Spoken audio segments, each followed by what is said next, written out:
Where we left off with activity 1 the other day was talking about our arithmetic sequences and deciding which are and are not arithmetic. So a reminder, our arithmetic is when we are adding or subtracting. Now, if we are looking for a specific rule for our sequences, we can find that rule, which we a lot of times call a sub n, is the name of this expression, by using a sub 1, which is our first term, and we can then add that to our common difference times n minus 1. So again, we like to say that a sub n itself is the nth term. This is kind of the rule to find any term number we want in our sequence. The variable d is going to be called our common difference. And again, what this does, this is basically what we are adding or subtracting by each time. So what you add / subtract, that value. N is known as our term number, and oftentimes you will use this to find or what one you are trying to find, but n stands for the term number. And again, your variable d may be positive or negative. Positive if you are adding, negative if you are subtracting. So let's look at some examples with when we will actually use each of these. So for our first example, we have here a common difference each time where we are subtracting 6. So it's asking us what's our common difference? Well, we are subtracting 6 each time. And in order then to find the rule, we need to plug in basically two things. Our first term, because again, if you look at this general term, our first term is needed in here. So in this case, that's going to be 13. And then you would take your common difference times n minus 1. Now, reminder, if our common difference is negative, like it is here, you would do minus your common difference, and then we just keep that n minus 1. Okay, because in our final expression, our rule, we're going to use the n. Now, sometimes you will see your answer like this, where they keep it expanded. A lot of times, however, what you are going to see is that you will need to simplify. So distribute the -6. -6 times -1 is +6. Combine your terms a little bit further. So we have -6n, and then 13 plus 6 is 19. So again, sometimes you will see your answers represented like this top part where it's expanded, but oftentimes they will want you to simplify it by distributing it back through. Now, in order to then find the 35th term, once we know the rule, what we could do is we could take -6 times our term number 35, and then add 19 to it to get our final answer of -191. Okay, so again, your calculator could do this if the numbers are a little bit larger, but again, we could take -6 times term number 35 plus 19. Oops, accidentally have an extra piece on here, and we get our answer of -191. Now again, you officially could type it into that. You also could have typed it into this one and done 13 times minus -6, and then 35, our term number that we are looking for, -1. It also would give you that value. Now our next one, our common difference, is a little bit trickier to figure out, but notice each time we are increasing to go from half to 1 to 3 halves, or aka 1.5. What each time we are doing is we are adding 1/2 or 0.5 each time. So again, we're adding them. This time it's getting bigger. So our rule then for this one, we would take our first term, which is 1/2, and then add on our common difference, which is also 1/2, ironically, times n minus 1.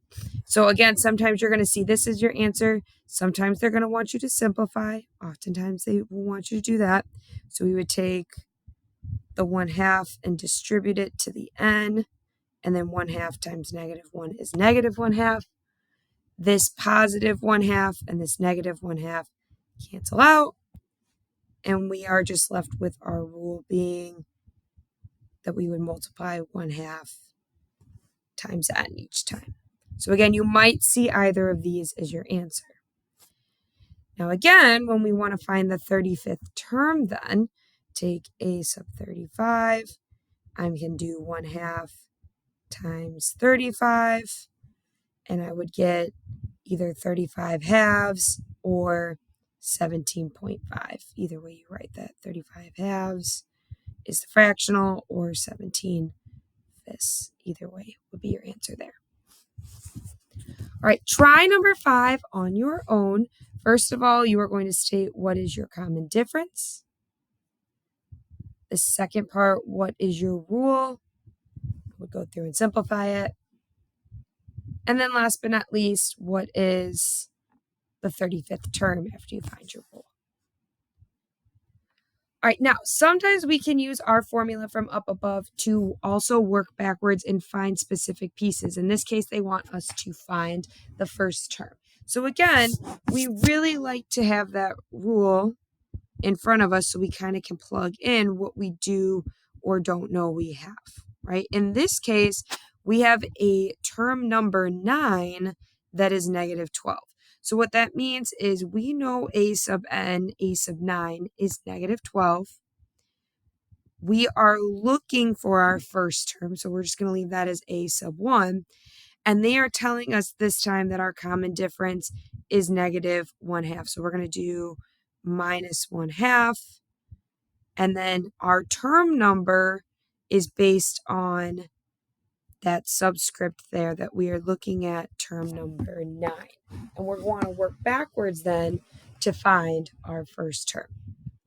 So think about this is almost like this a sub 1 that we're looking for. Think about that like an x. Like if we were working backwards to find x, what would you do? Well, on the right-hand side, we have -1/2 times 9 minus 1, which is officially -1/2 times 8. And we know that -1/2 times 8 would be -4, right? -4. Now we would add that 4 to the other side so that -8 comes out as our x value, or in this case, the first term that we were looking for. Another example this time, this time they're giving us the 70th term. So we know that our a sub n is 107, right? They're saying term number 70 is that. We're looking for the first term.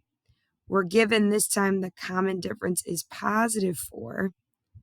And then for our n minus 1, we would have 70 as the n value here to plug in, right? So this time, we would have 4 times officially 69, because 70 minus 1 is 69.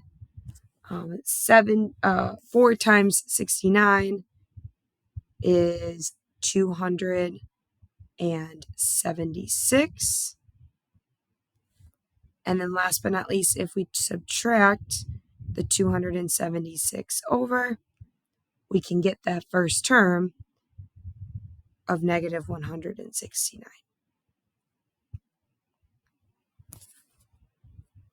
Now, what if we want to find the common difference given other information? So again, think about that pattern. Think about this formula that we are given.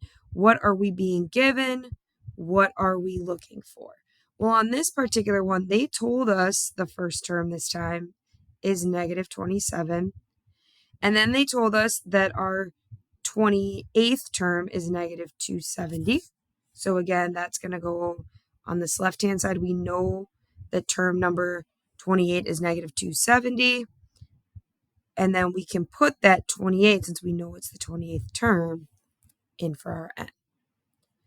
Now, if we start solving this time, we would have -270 equals -27. plus 28 minus 1 is 27 times our common difference. And then if we reverse order of operations, add the 27 to both sides, negative 270, but plus 27 is negative 243. And then once we get the negative 243, we can divide that by the 27 that's left with D to get our final answer of negative 9. So each time our values are going down by 9.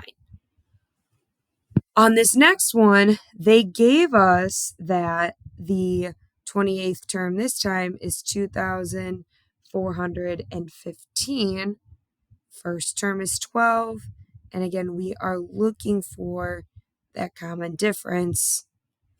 And we are given again, n is 28 because it was the 28th term. So again, start this off. We have 2,415 equals 27 times our common difference. Subtract the 12 over. We get 2,403 equals 27 times D. And then last but not least, we want to divide 2,403 by 27. We get 89 as our common difference each time. So it's like they'd be adding 89.